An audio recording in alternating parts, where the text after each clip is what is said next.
Welcome to 105.3. You're listening to Straight Sports with Jack, Owen, and Robert. We're going to be breaking down 3 different topics today. First topic is NBA draft analysis. Second topic is breakdown of the Nets trade 5 years later, and the last topic will be NFL predictions. So we're going to start off by talking about NBA draft and what can we expect from it. Well, right now the NBA draft is heated because of the new trade that Celtics sent the first pick for the third pick, and the first pick went to the 76ers, of course, and the third pick going to the Celtics. What I was trying to see if the Celtics kept the pick was Markelle Fultz going to the Celtics. I mean, they couldn't have taken him because they already have Isaiah Thomas. Doesn't matter. Oh, God. They couldn't have taken him because they already have Isaiah Thomas in the city of Boston. They made it clear. They said yesterday that the player they wanted at number 1, they're going to get at number 3. So that pretty much means they were going to pick Josh Jackson. Yeah, it's a genius move because they don't need that point guard, so they just got more draft picks. It would picks. have boosted the NBA ratings because they were going to pick him anyway. Because Lonzo's obviously going to the Lakers. On one team. He can be shooting guard. Have you seen how many the stats he's put up? Avery Bradley, yeah. Avery Bradley can just, beat him over the side, 6-man, easy. They need one position that the Celtics actually need, like they have needs at, is small forward, and Josh Jackson could fill that. Jay Crowder is an average NBA player. But he's okay. If it happened, like Lonzo going to the Lakers and Lonzo's going to go to the Lakers. And Markelle Fultz going to the Celtics, I would have thought that it might have boosted ratings because remember Magic and Bird, how they boosted ratings when NBA wasn't as popular? Yeah, but the Celtics just want to win games. I don't think anybody they're not about that. Yeah, but still, I get what you're saying, ratings are down. Yeah. Also, I have a question. Who do y'all think will go number 4? I think that's where the draft really starts. We know who's going to go 1, we know who's going to go 2, and we know who's going to go 3. Who goes 4? It's the Suns, right? Yeah. I'd probably go with De'Aaron Fox just because he can run the floor, and that's really what the Suns have. But on they their do have a little too much cards. I think I should go with the big. I think they're going to get Jason Tatum. You shouldn't. He's the best player available. Maybe Jonathan Isaac. If the Celtics stays, they'll take the small forward that's available, either Josh Jackson or Jason Tatum, depending on who. Yeah, because Josh Jackson's huge. Yeah. Okay, and the next topic is Brooklyn Nets trade with the Celtics 5 years later. Obviously, this trade is talked about a lot. It's very controversial. It ruined one team and skyrocketed another into contention, possibly. Because one was in win now mode, right? Yeah, it's Brooklyn wanted to win now. They just moved to Brooklyn, and they wanted to gain the fan base. They had a goal in mind, and so did the Celtics. And the Celtics ended up building for the future, while Brooklyn, the players they got, faded out after 1 year. So, do you have any opinions on that? Well, the Celtics are way more equipped than the Nets now. And we have a caller. We have a caller. Hello. Hi, we have 2 questions. What are your questions? Which NBA rookie do you think will make the best impact on the NBA this year? I think it'd probably be Ball. I think it's gonna be Lonzo. I think some trade is going to happen on Thursday, and that's gonna show who's gonna have the biggest impact. It could be Markelle Fultz, could be Lonzo. I wouldn't be surprised though if it's Markelle Fultz, then you look at Honestly, it could be De'Aaron Fox. Roster. De'Aaron Fox is gonna go to a bad team, probably the Kings, and he'll be starting from day 1.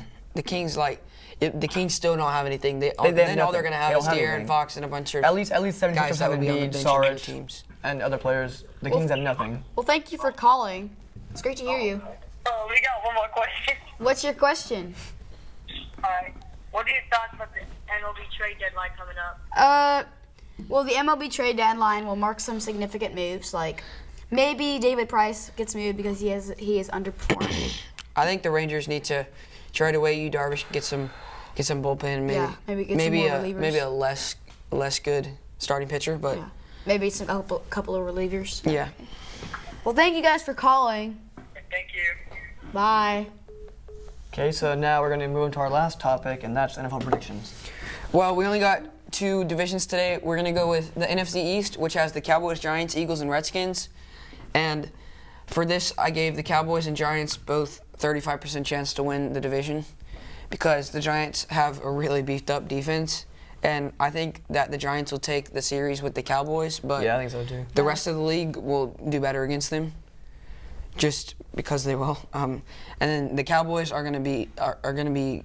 It's going to depend on the last few weeks of the season because they have a real tough schedule. I think it's fair to say 2 teams are going to make the playoffs from that division. Yeah, I definitely think if the Giants or Cowboys don't don't win the division, whichever one doesn't win the division, they're going to be in the hunt for the wild They'll card. still make it. Yeah. It all depends on the schedule and how they do against the teams that are better and how they do against the teams that Dallas are has a tough schedule this year. It's a lot tougher than last year. a lot tougher So because they knew that they were gonna. And get it hurt. also depends on if the teams are a better game plan for Dak Prescott and Ezekiel Elliott. Just if they've watched up on the film. But Zeke can't be stopped though. Zeke can't And be then stopped. the last two teams are the Eagles and the Redskins, and they're not that great.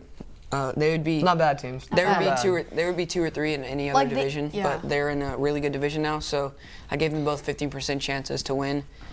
If I had to pick between the two, I would pick the Eagles because I think that they brought in a really good team in the offseason. Yeah. So the Redskins did too, but yeah. Yeah. But I think they Not got in this division. But like, They're not- they won't if they would have been like in the, let's say the AFC North, like they'd probably have a chance. yeah. Absolutely. All right. Speaking of AFC, let's move on to the AFC West with the Broncos, Chiefs, Raiders, and the Chargers. The front runners are the Broncos. Or the front runner is the Raiders But the Broncos Yeah, I are would because close. they're like- stacked. but the Broncos literally just got Jamal Charles. But Jamal Charles is old now. I don't think he's as good as a lot of people think that he might be. He was great, but then he hurt himself. He gets hurt a lot. Yeah. Yeah. He's injury prone. But the Raiders are. It really all depends on if Marshawn Lynch is going to be good or not coming Like out of if he gets like retirement. 1,000 yards, that'll be good. But like if he gets 800, it'll. I think that defense will make a big step forward this year. I Yeah. think their offense is great. I think the offensive line will They step have up. it- The if line he- is good. That helps. Yeah. If their team does pan out the way it should, then They're Super Bowl they'll champions. be in the hunt. They're easily the them and the second-best team Patriots, in the it'll be conference, them probably. in the Yeah. AFC Championship. AFC Championship. And The Broncos and the Chiefs both have 30% chances just because they're good teams. well, they literally just got rid of Jeremy Maclin and Jamal Yeah. Charles. The Chiefs, if I had to pick the But that's two, a, it would they be the want. Broncos. But Tyreek Hill will have an increased role this year. Yeah. Yeah, I definitely. think they're setting the stage for him to become a superstar. Yeah. And then the Chargers are not that good, so I give them 5% chance Yeah. just because I respect Philip Rivers. They're He's a building great for the quarterback. future. Yeah, they're rebuilding like They're the Celtics. looking for some draft picks. So it. So Yeah. yeah, that's it. Alright. Thank you guys for listening in with we're coming out with Jack, Robert, and Owen saying good night to you guys all around the world.